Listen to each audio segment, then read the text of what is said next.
আমাদের সমাজে ডাক্তারি একটি মহৎ পেশা হিসাবে মর্যাদা পায়। রোগ নিরাময় করে প্রাণ বাঁচিয়ে মানুষকে তারা নতুন জীবন দান করেন। সেই ডাক্তারদেরই কিনা এক এক করে তুলে নিয়ে গিয়ে নির্মমভাবে অত্যাচার করে মেরে ফেলছে এক অজ্ঞাত পরিচয় ব্যক্তি। কি তার উদ্দেশ্য, কি তার পরিচয়, তার নেক্সট টার্গেটকে? কখনোই হত্যালীলা বন্ধ হবে? সিবিআই অফিসার প্রিয়া কি পারবে এসব রহস্যের কুলকিনারা করতে? এইসব ঘটনার উপর একটি দুর্দান্ত তামিল সাসপেন্স থ্রিলার মুভির কাহিনী নিয়ে সিনেমা সাওয়ার presenting the story of doctor 56। কাহিনী শুরু হয় একটি বৃষ্টিমুখর রাতে। শুনশান রাস্তায় একটি কুকুরকে ঘুরে বেড়াতে দেখা যায়। এটি কারোর পোষা কুকুর। একটু পরেই সেখানে রিক্সা ভ্যানে মুখ ঢাকা এক ব্যক্তি প্লাস্টিকে জড়িয়ে একটি ডেড বডি নিয়ে আসে। লোকটি ভ্যান থেকে লাশটি নামিয়ে হাউস নাম্বার 56-এর সামনে একটি জায়গায় রেখে চলে যায়। লাশের হাতটা প্যাকেটের বাইরে বেরিয়ে আছে, আর হাতের লেডিজ এনগেজমেন্ট রিং দেখে মনে হয় ওটা কোনো মেয়ের লাশ। সিন শিফট হয়, আর দেখা যায় অর্জুনকে, যার অর্ধেক মুখ পোড়া দাগে ভর্তি। আর প্রতি 56 মিনিট পরপর তাকে একটি মেডিসিন নিতে হয়, যেটা না নিলে তার শরীর দুর্বল হয়ে পড়ে, এমনকি তার মৃত্যুও হতে পারে। তার হাতঘড়িতে অ্যালার্ম বাজতে থাকে, মানে তার ওষুধ খাওয়ার সময় হয়ে গেছে। সে তার ওষুধটা খুঁজতে থাকে। কিছুক্ষণ খোঁজাখুঁজি করে বুঝতে পারে ওষুধটা নিচে টেবিলের ওপর রাখা আছে। আর এদিকে তার শরীর খারাপ হতে শুরু করেছে। কোনো রকমে সে টেবিলের কাছে পৌঁছে যায়। যখন ওষুধ খাওয়ার চেষ্টা করে সে অজ্ঞান হতে থাকে। তার অবস্থা দেখে বোঝা যাচ্ছে সে অনেক কঠিন অসুখে ভুগছে। তার অসুখটা কি আর কেনই বা তাকে 56 মিনিট পরপর ওষুধটা নিতে হয়, সেটা কাহিনীতে একটু আগেই জানা যাবে। তো শেষ পর্যন্ত ওষুধটা সে খেতে পারে আর প্রাণে বেঁচে যায়। পরের সিনে সিবিআই অফিসার প্রিয়াকে দেখা যায়।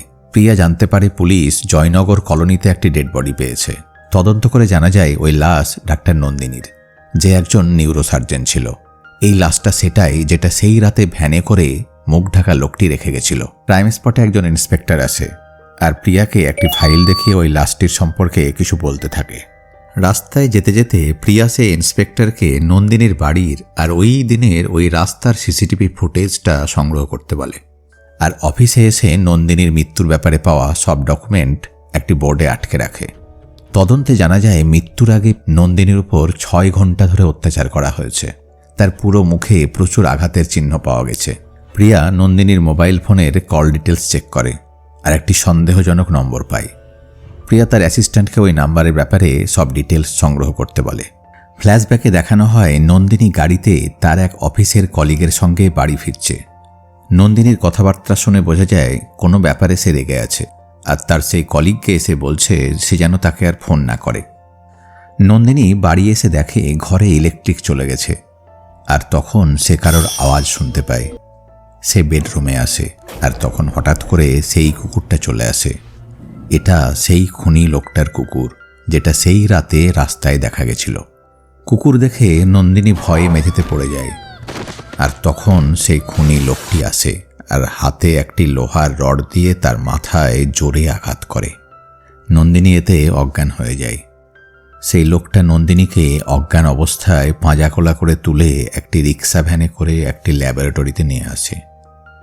নন্দিনীকে দড়ি দিয়ে বেডের সাথে শক্ত করে বেঁধে দেয় আর অনেক অত্যাচার করতে থাকে, আর মেডিকেল এক্সপেরিমেন্ট করে শেষে প্রাণে মেরে ফেলে।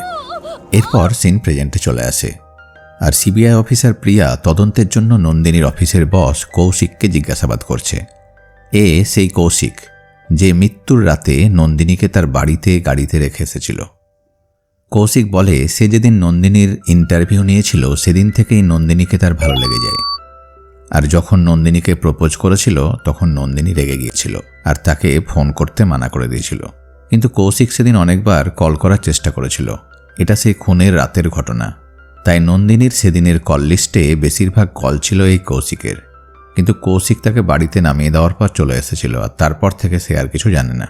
প্রিয়া যখন নন্দিনীর ঘরের বাইরের সিসিটিভি ফুটেজ চেক করে তখন সে দেখতে পায় সেই খুনি লোকটি নন্দিনীর বডি ভ্যানে করে নিয়ে যাচ্ছে, কিন্তু ছবিটা পরিষ্কার ছিল না, আর লোকটির মুখটাও ঢাকা ছিল। তাই প্রিয়া এর ডিটেলস পাওয়ার জন্য এগুলো ল্যাবরেটরিতে পাঠিয়ে দেয়। পরের সিনে অর্জুনের কাছে নন্দিনীর ফটো দেখতে পাওয়া যায়, যেগুলো অর্জুন তার সাথে একটি ফাইলে রেখেছিল। অর্জুনের ফাইলে কেন নন্দিনীর ফটো রাখা সেটা কাহিনীতে একটু আগেই পরিষ্কার হবে। যখনই অর্জুন আয়নায় নিজের চেহারা দেখত তার খুব রাগ হতো, কারণ তার শরীরের একটা দিক আর মুখের একটা দিক খুব বাজেভাবে পোড়া দাগে ভর্তি, আর তার মাঝে মাঝেই তার সাথে ঘটা একটি ভয়ঙ্কর ঘটনার কথা মনে আসতে থাকে, যে ঘটনার জন্য আজকের এই অবস্থা হয়েছে। অর্জুন রেডি হয়ে একটি ব্যাগ ঘাড়ে করে ঘর থেকে বেরোতেই দুজন ছিনতাইবাজ তাকে ধাক্কা দিয়ে রাস্তায় ফেলে দেয় আর তার ব্যাগটা নিয়ে পালাতে থাকে। ওই ব্যাগে অর্জুনের ওষুধ আছে, যে ওষুধটা না নিলে সে প্রাণে বাঁচবে না। আর তার ঘড়িতে ওষুধ নেওয়ার অ্যালার্মও বাজতে থাকে, মানে তার ওষুধ খাওয়ার সময়ও হয়ে গেছে। অর্জুন ওই ছিনতাইবাজদের পিছু পিছু ধাওয়া করে আর লোকটিকে মারধর করে ব্যাগটি ফিরে পায়। কিন্তু সেখান থেকে বেরোতে গিয়ে দেখে ছিনতাইবাজদের পুরো গ্যাং তাকে ঘিরে ধরেছে। তাদের সঙ্গে অনেকক্ষণ মারপিট চলে, কিন্তু তার ওষুধ খাওয়ার সময় হয়ে আসতে থাকায় তার শরীর খারাপ হতে শুরু করে। আর তখন এক ছিনতাইবাজ তার ব্যাগটা কেড়ে নেয় আর টানাটানিতে ব্যাগটা একটা উঁচু জায়গায় আটকে যায়। অর্জুনের শরীর মারাত্মকভাবে খারাপ হতে থাকায় সে মাটিতে শুয়ে পড়ে। এক ছিনতাইবাজ ওপরে উঠে তার ব্যাগ চেক করতে থাকে, কোনো টাকা পয়সা বা গয়নাগাটি কিছু আছে কিনা দেখার জন্য। কিন্তু ব্যাগে সে পায় অর্জুনের কিছু কাগজপত্র আর একটা ওষুধের কৌটো। সেগুলো সে নিচে ফেলতে থাকে, তাই ওই ওষুধের কৌটোটা অর্জুনের কাছে মেঝেতে এসে পড়ে। কোনো রকমে হাত বাড়িয়ে অর্জুন ওষুধটা খায় আর তার প্রাণ বেঁচে যায়।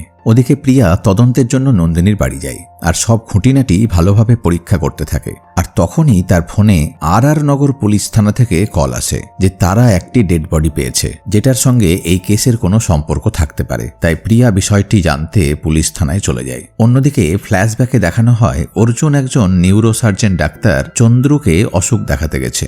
ডাক্তার চন্দ্রুকে সে তার মেডিকেল রিপোর্টগুলো দেখাতে থাকে। আর এইগুলো দেখতে দেখতে ডাক্তার চন্দ্রু ভীষণ ভয় পেয়ে যায়, চমকে যায় সে, আর ভয়ে ওখান থেকে পালিয়ে গাড়িতে নিজের বাড়ি যাওয়ার জন্য বেরিয়ে পড়ে। রাস্তায় ফোনে সে কারোর সাথে কথা বলার খুব চেষ্টা করে, কিন্তু তার ফোনটা অন্য প্রান্ত কেউ রিসিভ করে না। বাড়িতে ঢুকে ডাক্তার চন্দ্রু দেখে যে তার ঘরের ইলেকট্রিক চলে গেছে আর তার স্ত্রী আর ছেলে দুজনে অজ্ঞান হয়ে পড়ে আছে। তখনই সে কিছু আওয়াজ শুনতে পায়। আওয়াজটা কে করছে দেখতে যায়, আর তখন মুখ ঢাকা সেই খুনি লোকটি তার উপর আক্রমণ করে আর তাকে লোহার রড দিয়ে বারবার মারতে থাকে আর টানতে টানতে তার সঙ্গে কোথাও নিয়ে চলে যায়। সিন শিফট হয় আর দেখা যায় সিবিআই অফিসার প্রিয়ার কাছে যে লাশ পাওয়ার খবর এসেছিল সেটা এই ডাক্তার চন্দ্রুরই লাশ। ওদিকে ডাক্তার চন্দ্রুর বাড়িতে তার স্ত্রী আর তার ছেলেকে দেখা যায়, যারা সেই রাতে অজ্ঞান হয়ে পড়েছিল। তারা বুঝতে পারে সেই রাতে খাবার খাওয়ার পর তারা অজ্ঞান হয়ে গেছিল, মানে খাবার খাওয়ার পর থেকে জ্ঞান ফেরা পর্যন্ত তাদের কিছু মনে নেই। এদিকে প্রিয়া তার জুনিয়র অফিসারদের ডাক্তার চন্দ্রুর পোস্টমর্টেম রিপোর্ট নিয়ে অফিসে আসতে বলে আর সব এভিডেন্স আর ক্লু অ্যানালিসিস করে দেখে দুটো খুন একই লোকে করেছে, কারণ দুটো খুনেরই প্যাটার্ন এক। নন্দিনী আর ডাক্তার চন্দ্রু দুজনকেই প্রথমে কোনো শক্ত জিনিস দিয়ে মেরে অজ্ঞান করা হয়েছে আর তারপর তাদের নিয়ে যাওয়া হয়েছে। দুজনকেই অনেকক্ষণ ধরে অত্যাচার করে তারপর প্রাণে মারা হয়েছে। যেখান থেকে তাদের তোলা হয়েছে মৃত্যুর পর তাদের ডেড বডি অন্য জায়গায় ফেলে দেওয়া হয়েছে। আর দুজনেরই ঘর থেকেই ক্লোরোফর্ম ব্যবহারের প্রমাণ পাওয়া গেছে, যা দিয়ে সে তাদের অজ্ঞান করেছে। প্রিয়া আরও বুঝতে পারে যে তাদের মাথায় লোহার রড দিয়ে আঘাত করা হয়েছে আর মারার আগে কোনোভাবে ভয় দেখানো হয়েছে। দুটো কেসেই ক্রাইম স্পটে কুকুরের লোম আর লালা রস পাওয়া গেছে। ডিএনএ টেস্টে জানা গেছে ওগুলো একই কুকুরের, মানে এটা ওই খুনি লোকটির কুকুর। আর হয়তো খুনি শারীরিকভাবে দুর্বল, তাই কুকুর সঙ্গে রাখে, অথবা মারার আগে দুজনকেই কুকুর দিয়ে ভয় দেখাতে চেয়েছে। আর একটা সিকোয়েন্স প্রিয়া খুঁজে পায় যে নন্দিনী আর চন্দ্রু দুজনেই নিউরোসার্জন, মানে এই খুনি দুজন নিউরোসার্জনকে হত্যা করেছে। নন্দিনীর লাশ ডাক্তার চন্দ্রু 56 নম্বর বাড়ির সামনে রেখে গেছিল আর তারপর চন্দ্রুকেও খুন করেছে। এখন চন্দ্রুকে খুন করে তার লাশটা কার বাড়ির কাছে রেখেছে সেটা দেখতে হবে। সেখানে কোনো নিউরোসার্জন থাকে কিনা সেটাও প্রিয়া খোঁজ নিয়ে দেখতে বলে। হতে পারে সেই নিউরোসার্জন খুনির নেক্সট টার্গেট। তারা খোঁজ নিয়ে দেখে যে সেখানে সত্যিই একজন নিউরোসার্জন ডাক্তার অরবিন্দ থাকে, তার মানে এই ডাক্তার খুনির নেক্সট টার্গেট হতে পারে। তাই প্রিয়া ডাক্তার অরবিন্দের হাসপাতালে পৌঁছে যায়, তার সব অ্যাপয়েন্টমেন্ট ক্যান্সেল করে দেয় আর সিসিটিভি ফুটেজ চেক করতে থাকে। ফুটেজ চেক করতে করতে অর্জুনকে দেখতে পায়, যার আজ ডাক্তার অরবিন্দের সাথে অ্যাপয়েন্টমেন্ট ছিল। প্রিয়া ডাক্তার অরবিন্দকে অ্যালার্ট থাকতে বলে। ডাক্তার অরবিন্দ খুব ভয় পেয়ে যায় আর ফোনে জর্জ নামে কারোর সঙ্গে কথা বলতে থাকে। রাতে প্রিয়া তার টিম নিয়ে অরবিন্দের বাড়ির কাছে অপেক্ষা করতে থাকে।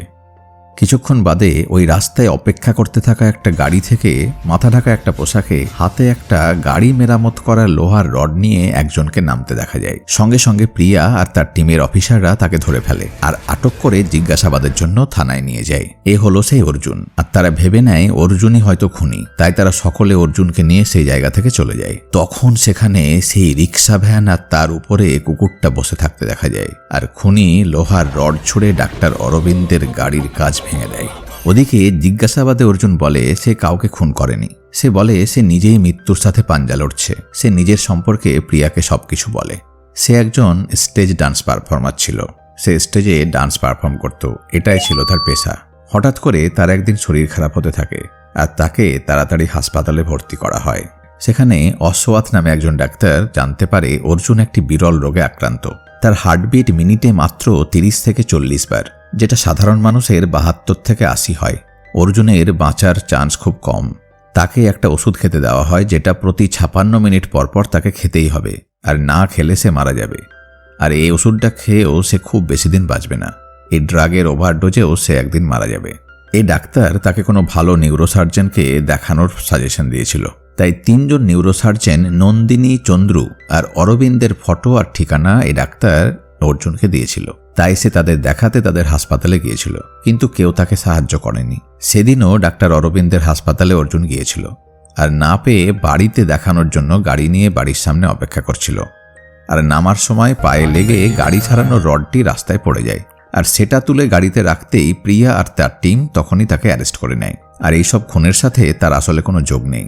সে প্রিয়াকে ডাক্তার অশ্বথের কার্ড দেখায়, যার কাছে প্রিয়া তার সম্পর্কে সবকিছু যাচাই করে নিতে পারবে। প্রিয়ার কাছে ডাক্তার চন্দ্রুর আর নন্দিনীর বাড়ির সিসিটিভি ফুটেজ, যেটা টেকনিশিয়ানকে দিয়েছিল খুনির মুখটা অ্যানালিসিস করার জন্য, তার রিপোর্টটা তার কাছে চলে আসে। প্রিয়া খুনির মুখটা দেখে আর দেখতে পায় লোকটির বয়স 50 বছরের বেশি হবে, মানে অর্জুন খুন করেনি।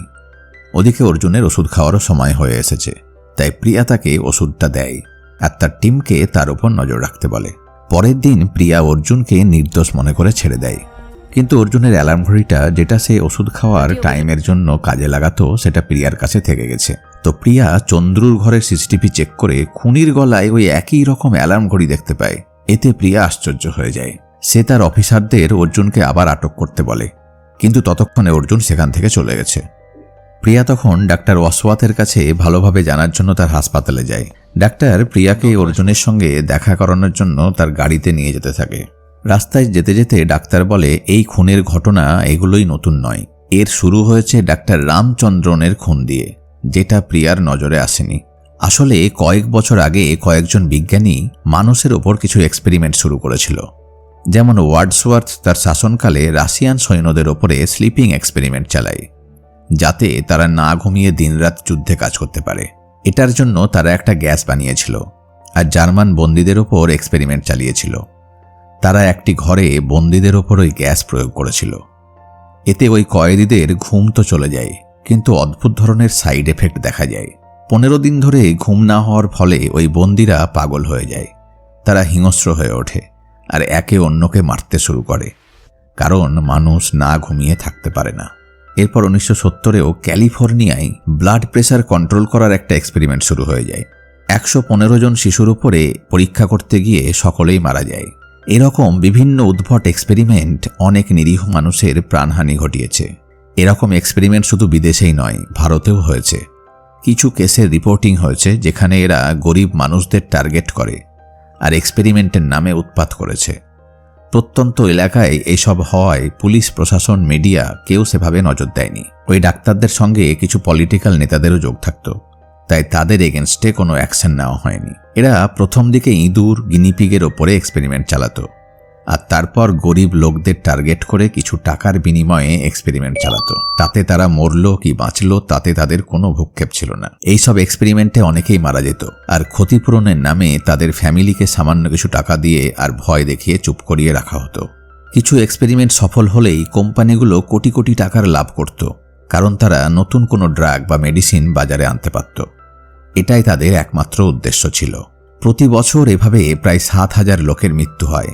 এরপর ওই ডাক্তার প্রিয়াকে একটি জায়গায় নিয়ে যায়, যেটা অর্জুনের গ্রামের কাছে একটি জায়গা। সেখানে একটি আগুনে পুড়ে যাওয়া ক্যাম্প দেখায় আর বলে, এই ক্যাম্পেই কয়েক বছর আগে মেডিকেল ক্যাম্পের নামে মানুষের ওপরে এক্সপেরিমেন্ট করা হতো। আর এখানে বিজ্ঞানী রামচন্দ্রনের সাথে ডাক্তার নন্দিনী, চন্দ্রু আর অরবিন্দ সামিল হয়েছিল। তারা নতুন একটি ড্রাগ বানানোর জন্য হিউম্যান এক্সপেরিমেন্ট করত, আর আশেপাশের গ্রামের লোকদের এক্সপেরিমেন্টের জন্য কাজে লাগাতো। কেউ মারা গেলে তারা নতুন লোক জোগাড় করে আনত। আর এসব করত জর্জ নামে একজন সায়েন্টিস্ট এবং বিজনেসম্যানের প্ল্যান মতো। তো একদিন এরকম একটা এক্সপেরিমেন্টের জন্য অর্জুনকে আনা হয়েছিল। কিন্তু এক্সপেরিমেন্ট সম্পূর্ণ হওয়ার আগেই তারা খবর পায় পুলিশ তাদের ওই ক্যাম্পে রেড করবে। তাই তারা সব প্রমাণ লোপাট করতে ওই ক্যাম্পে আগুন লাগিয়ে সেখান থেকে পালিয়ে যায়। তারা চেয়েছিল ওই আগুনে তাদের ক্যাম্পে এক্সপেরিমেন্টের জন্য কাজে লাগানো সব লোক এবং তাদের সমস্ত ইনস্ট্রুমেন্ট এবং পুরো ক্যাম্প যেন পুড়ে যায়। কিন্তু অর্জুন কোনো রকমে অনেকটা পুড়ে গেলেও নিজের প্রাণ বাঁচাতে সক্ষম হয়। এটাই কারণ যে অর্জুনের শরীরের একটা দিক মারাত্মকভাবে আগুনে পোড়া দাগে ভর্তি। গ্রামের লোক অর্জুনকে হাসপাতালে ভর্তি করেছিল আর 3 দিন ধরে অর্জুনকে ভেন্টিলেটরে রাখা হয়েছিল। অর্জুনকে ভালোমতো পর্যবেক্ষণে রাখা হয়েছিল আর ডাক্তার জানতে পেরেছিল অর্জুনকে একটা বিষাক্ত ড্রাগ দেওয়া হয়েছে, যার কারণে তার হার্টবিট কমে গেছে। তাই তাকে ওষুধটা খেতে দেওয়া হয়েছে। এইখানে অর্জুনের ওই অসুখের কারণটা পরিষ্কার হয় যে কেন তাকে 56 মিনিট পর পর ওই নির্দিষ্ট মেডিসিন নিতে হয়। কিন্তু তাও অর্জুন বেশি দিন বাঁচবে না, কারণ ড্রাগের ওভারডোজের কারণে তার মৃত্যু হবেই। আর ড্রাগ না নিলেও সে বাঁচবে না, অর্থাৎ তার মৃত্যু অনিবার্য। তো তারা এরপর অর্জুনের গ্রামে যায় আর দেখে সেখানে গ্রামের লোক জমা হয়েছে আর অর্জুনের বাবার মুখটা দেখানো হয়। প্রিয়া দেখে অর্জুনের বাবার মুখটা সিসিটিভি ফুটেজে পাওয়া সেই খুনি লোকটার মুখের মতন। অর্থাৎ এই অর্জুনের বাবাই হয়তো খুনি হতে পারে। মানে খুনি আসলে অর্জুন নয়, খুনি হয়তো তার বাবা। ছেলের উপর হওয়া অত্যাচার আর ছেলের জীবনকে বিভীষিকাময় করে দেওয়ার বদলা নিতে অর্জুনের বাবাই হয়তো খুনগুলো করেছে। ভিড়ের মধ্যে অর্জুনের ডেড বডিটি আনা হয়। মানে অর্জুন ইতিমধ্যে মারা গেছে। অর্জুনকে গ্রামের লোক খুব ভালোবাসত, তাই সকলে ভীষণ কষ্ট পায় আর হা হুতাশ করে কাঁদতে থাকে। সম্পূর্ণ রীতি রেওয়াজ মেনে অর্জুনের অন্তিম সংস্কার করা হয়। কিছুক্ষণ বাদে প্রিয়ার মোবাইলে তার জুনিয়র অফিসারের ফোন আসে আর খবর দেয় কেউ ডাক্তার অসওয়াতকে মেরে দিয়েছে। প্রিয়া বুঝে যায় তাহলে তার সাথে যে নিজেকে ডাক্তার অসওয়াত পরিচয়ে এসেছে সে হয়তো অন্য কেউ হতে পারে, সেই পুরো ঘটনার মাস্টারমাইন্ড। এখানে ফ্ল্যাশব্যাকে দেখানো হয় প্রিয়া ডাক্তার ওয়াসওয়াথের কাছে যাওয়ার আগেই খবর পেয়ে জর্জ সেখানে পৌঁছে যায় আর ডাক্তার ওয়াসওয়াথকে মেরে নিজেই ডাক্তার ওয়াসওয়াথ পরিচয় দিয়ে প্রিয়ার সঙ্গে দেখা করে। তার উদ্দেশ্য ছিল কেসের মোড়টা অন্যদিকে ঘুরিয়ে দেওয়া। আর এখনও বিদেশে তার একটা নতুন ড্রাগের এক্সপেরিমেন্ট চলছে। তার প্ল্যান ছিল প্রত্যন্ত ওই এলাকায় প্রিয়াকে নিয়ে গিয়ে মেরে ফেলা আর বিদেশে পালানো, যেখানে সে এক্সপেরিমেন্টটি চালাবে, কারণ সে চায়নি প্রিয়া তদন্ত চালিয়ে তার কাছে পৌঁছে যাক। অর্জুনের সৎকার করে যখন গ্রামের লোকজন চলে যায় তখন জর্জ প্রিয়ার সামনে নিজের আসল পরিচয় দেয় আর বলে সেই দুনিয়ার সেরা বিজ্ঞানী আর সেই বিজনেসম্যান জর্জ। তদন্ত করতে করতে প্রিয়া তার কাছে একদিন পৌঁছে যেত আর তার আগেই সে এখন প্রিয়াকে মেরে বিদেশে চলে যাবে। এসব বলে প্রিয়াকে মারার জন্য সে তার বন্দুকটা প্রিয়ার দিকে তাক করে আর তখনই অর্জুনের বাবার কুকুরটা এসে তার হাত কামড়ে দেয়। পিস্তলটি তার হাত থেকে পড়ে যায়। তখন প্রিয়া তার পিস্তল বের করে জর্জকে মেরে দেয় আর বলে এরকম জঘন্য মানুষের বাঁচার কোনো অধিকার নেই। পরের সিনে দেখা যায় প্রিয়া গোপনে অর্জুনের বাবাকে জিজ্ঞাসাবাদ করছে আর তিনি বলছেন ছেলের কষ্ট তিনি সহ্য করতে পারছিলেন না, এমনকি ছেলেকে মেরে নিজেও আত্মঘাতী হওয়ার কথা ভেবেছিলেন। কিন্তু এই লোকগুলো আরও অনেক নিরীহ মানুষের প্রাণহানি ঘটাবে ভবিষ্যতে, তাই তাদের মারাটা জরুরি ছিল, কারণ তাদের এক্সপেরিমেন্ট মানব জাতির পক্ষে ভীষণ ক্ষতিকর। তাই তিনি তাদের হত্যা করেছেন। এই খুনটাকে কি খুন বলা যায়? এটা তো মানবতা বাঁচানোর জন্য দুষ্টের দমন, পাপীকে বধ করা। এটা খুন নয়, বরং দুষ্টের দমন আর শিষ্টের পালন বলা যেতে পারে। এখানেই মুভির কাহিনীটি শেষ হয়। তো প্রিয় দর্শক বন্ধু, আশা করি এই গল্পটি তোমাদের ভালো লেগেছে। তো ভিডিওটি লাইক করে চ্যানেলটি সাবস্ক্রাইব করে দিও। অনেক অনেক শুভেচ্ছা ও ধন্যবাদ। খুব ভালো থেকো সকলে।